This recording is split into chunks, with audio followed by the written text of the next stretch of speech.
The morning started with a low, unfamiliar rumble rolling across my ranch. At first I thought it was thunder, but the sky was cloudless.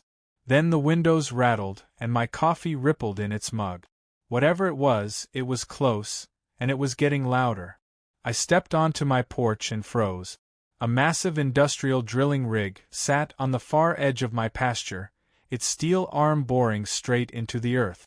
Mud and water sprayed into the air as thick hoses pumped fluid down into the ground. Orange safety cones were scattered across my grass like an invasion. And standing right in the middle of it all was Karen, the HOA president, 50-something, perfectly styled blonde hair, sunglasses big enough to hide a guilty conscience, clipboard tucked under one arm like she owned the place. My place. I didn't even have time to put on my boots before I was sprinting across the field. "Hey!" I yelled. "What the hell do you think you're doing on my land?" Karen barely looked up. She flicked her pen against her clipboard, calm as could be. "Good morning," she said. "You're welcome to submit any concerns to the board." "This is private property," I snapped. "You're trespassing. Shut that thing down, now." She sighed, the way someone sighs at a barking dog. "The community needs water," she said. "Our wells are running low. We held a vote. This was the best place to drill." "You don't get to vote on my land," I said. "I never signed anything." Karen smiled. Not a friendly smile. A predator's smile. "According to our HOA expansion documents," she replied, "your ranch was reclassified as part of the community utilities zone." That made my stomach drop. "Those documents are fake," I said. "And even if they weren't, you can't drill wherever you feel like it." She waved a hand at the workers. "Just keep going." The drill roared even louder. I marched up to the nearest operator. "Kill the rig," I said. "You're on private land." The guy looked nervous. He glanced at Karen, who nodded once. "Sorry, sir," he said. "We're under contract." I turned back to Karen. "This is illegal," I said. "You're digging blind.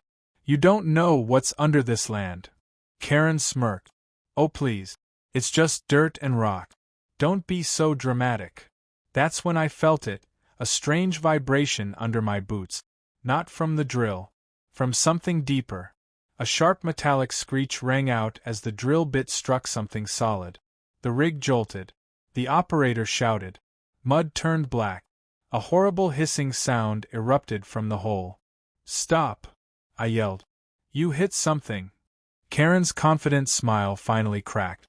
"What is that?" she demanded. Then the smell hit us, sharp, oily, and deadly. Natural gas. The drill had punched straight into a high-pressure underground pipeline. "Shut it down!" someone screamed. But it was already too late. The gas surged upward, blasting dirt and debris into the air. The rig began to shake violently as invisible pressure fought to escape. Karen stumbled backward. "This isn't possible," she whispered. "That pipeline isn't on any map." "That's because you're trespassing," I shouted. "This line was put in decades ago. I was warned never to dig here." A single spark from the overheated machinery was all it took. The world exploded. A fireball erupted from the ground, launching the drill rig sideways like a toy.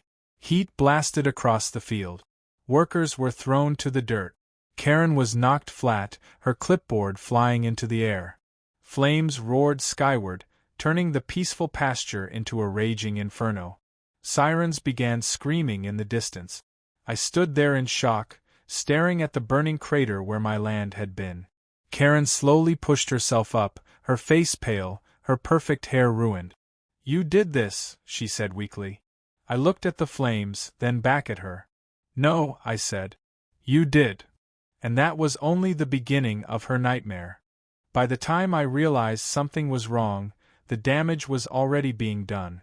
It started with a low, rhythmic thumping coming from the south end of my property, the kind of mechanical vibration that travels through soil before you ever hear the sound. At first, I thought it was one of the neighboring ranchers running heavy equipment. That wasn't unusual in our part of the county. But the vibration didn't stop. It grew louder, closer. and then I heard the unmistakable scream of a diesel-powered drill rig biting into earth.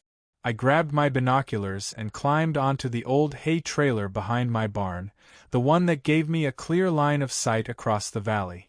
From there, I could see straight to the ridge line where my land met the HOA's community greenbelt. That's when I saw it. A massive, yellow drilling truck, easily 40 feet long, parked directly on my property. Not near it, not adjacent to it, on it. And standing beside it, clipboard in hand, was Karen. HOA president, self-appointed ruler of the subdivision, professional line stepper. She wore her usual uniform, white pressed blouse, khaki pants, oversized sunglasses, and the smug posture of someone who believed paperwork made them untouchable. I didn't even wait for boots. I jumped off the trailer, ran to my ATV, and tore down the dirt road toward the drilling site. Dust kicked up behind me like a storm cloud as I raced across my own land, heart pounding. When I skidded to a stop, the drill bit was already halfway into the ground. "Shut it down!" I yelled, ripping off my helmet. "Turn it off right now." The rig operator looked confused. He glanced at Karen. Karen didn't look confused at all. She smiled. "Oh good. You're here," she said brightly. "We're just beginning Phase 1. "Phase 1 of what?" I snapped. She tapped her clipboard. "The Community Water Project. We finally got approval to drill a well. This is the optimal aquifer zone according to our consultant." "That's my land," I said. "You're trespassing." Karen sighed like I'd just complained about a parking ticket. "No, actually, it's part of the easement." "There is no easement there." "There is now," she replied. "The HOA voted last night." My blood went cold. "You don't get to vote away private property." "Oh, you'd be surprised what you can do when people are tired of dry lawns," she said. I turned to the drill operator. "You're drilling into a private ranch. If you don't shut that thing down, you're going to be personally liable." He hesitated, but Karen raised a hand. "Continue," she ordered. The drill screamed louder as it chewed deeper into the soil. I pulled out my phone and started recording. "State your name," I told Karen. She rolled her eyes. "Oh please. Don't be dramatic." "This is evidence," I said. "You are illegally excavating private land. Any damage caused is on you." Karen leaned closer to me, her smile tight. "You've been holding this entire community hostage with your water rights for years," she said. "We're just taking what we need. You're stealing. We're reallocating." That's when something changed. The drill tone shifted, a hollow metallic echo underneath the grinding. The operator frowned. "Ma'am," he said, "that doesn't sound like rock." Karen waved him off. "Just keep going." A second later, the ground jumped. Not shook. Jump. A deep, violent vibration shot up through my boot. The drill rig jolted, and a burst of pressurized air shot out of the borehole like a cannon blast, spraying dirt and debris in all directions. The operator slammed the emergency stop. "What the hell was that?" he yelled. I already knew. And so did Karen, even if she didn't want to admit it. "You didn't check for buried infrastructure," I said slowly. Karen's face had gone pale. "There's nothing out here."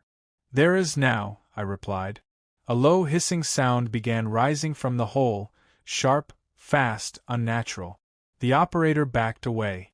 "That's not groundwater." Karen's clipboard slipped from her fingers. The hissing became a roar. "And the smell hit us all at once." Gasp. The third morning, the drilling rig had moved so close to my fence line that I could smell the diesel through my kitchen window.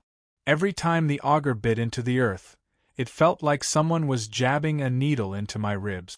The HOA trucks lined the dirt road like they owned the place. White pickups, hazard lights blinking, men in hard hats pacing like they were on some kind of righteous mission. I walked out with my survey map folded under my arm. Karen was already there. She stood beside the drilling rig with a clipboard, sunglasses perched on her head like a crown. Her yellow safety vest looked brand new, never seen real work. She was smiling in that tight, condescending way she always did when she thought she was winning. "You're still trespassing," I said. Karen didn't even look up. "You should be thanking us. We're bringing clean water to your entire community." "This isn't your community," I snapped. "This is my land." She finally turned, that smile stretching wider. "Not according to the easement we found." She waved a piece of paper at me. I knew immediately it was fake. The real easement stopped 50 yards back, nowhere near where that drill was chewing into the dirt. But she didn't care. HOA boards don't ask permission. They just rewrite reality until it fits what they want. Behind her, the drill operator raised a hand. Karen? We're hitting something hard." She rolled her eyes. "Rock. Keep going." The machine screamed louder. I felt it before I heard it, the low, unnatural vibration traveling through the soil, through my boots, straight up my spine. This wasn't stone. This was metal. "Stop the drill!" I shouted. Karen spun toward me. "You do not give orders here." The rig lurched. A deep, metallic shriek echoed across the valley, like the earth itself was crying out. Then the ground shuddered.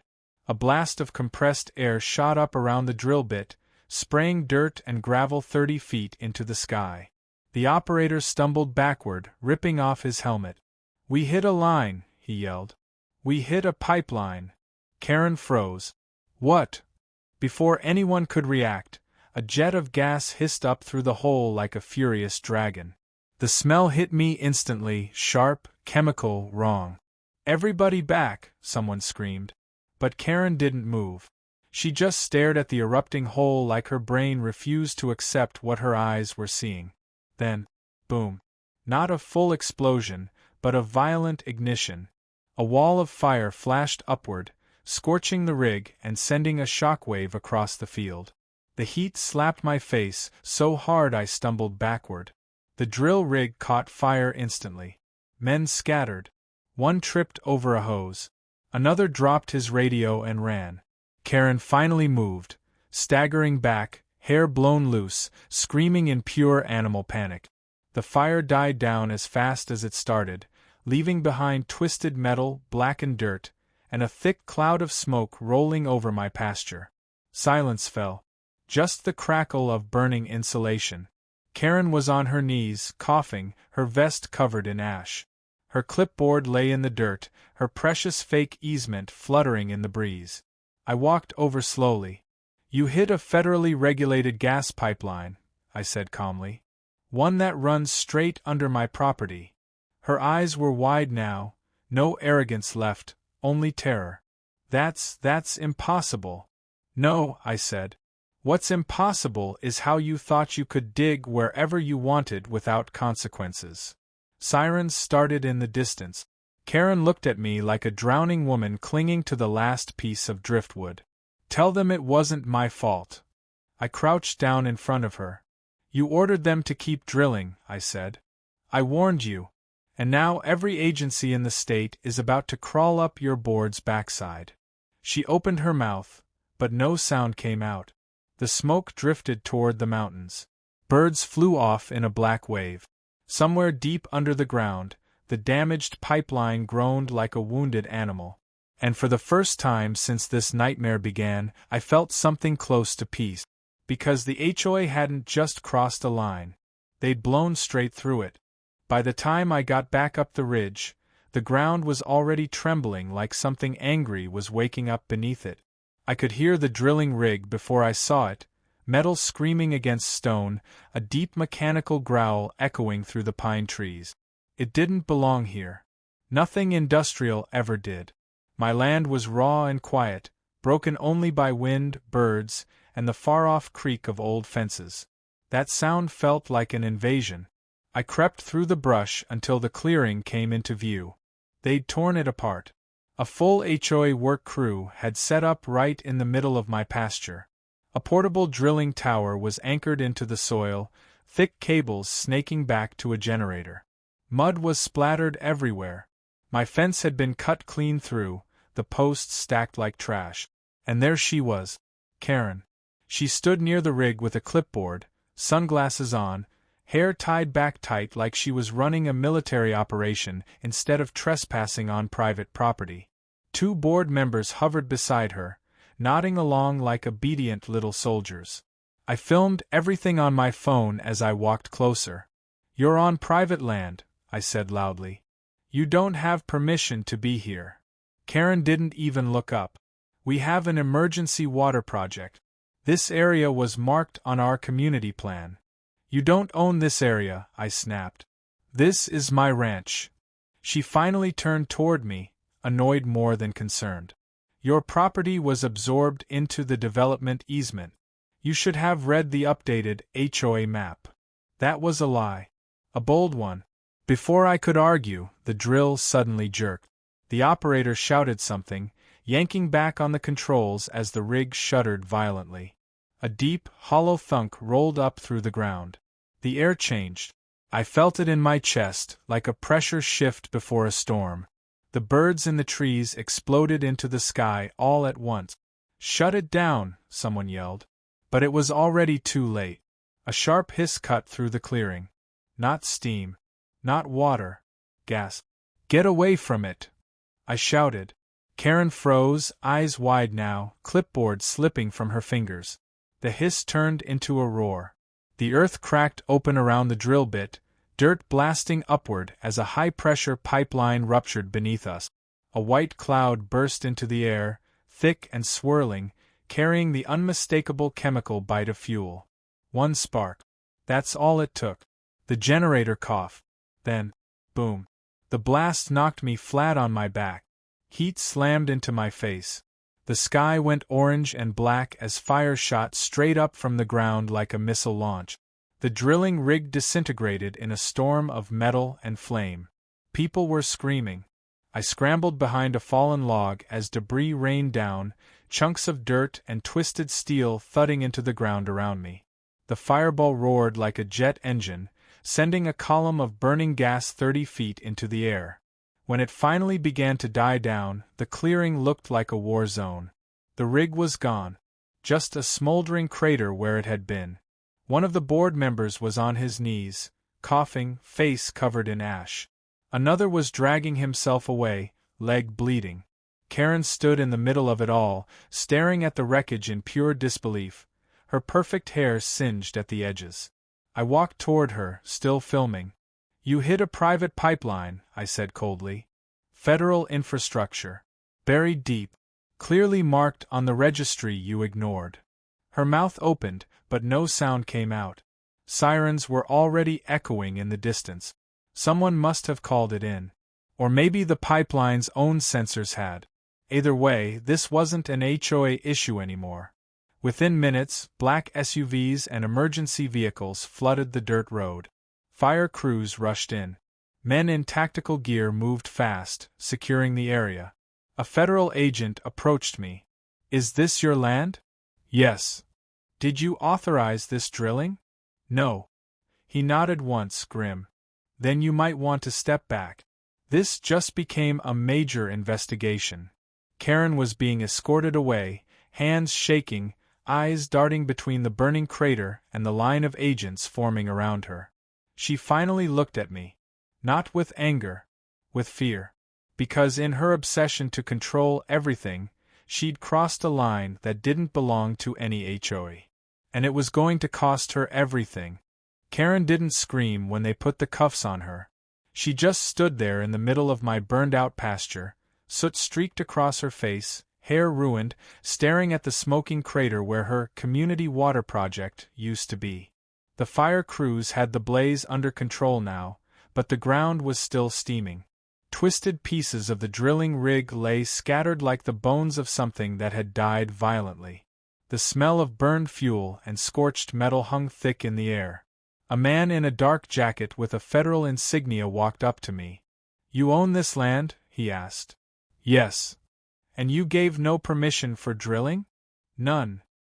He nodded slowly. "Then what happened here is a felony. That pipeline was federally regulated infrastructure.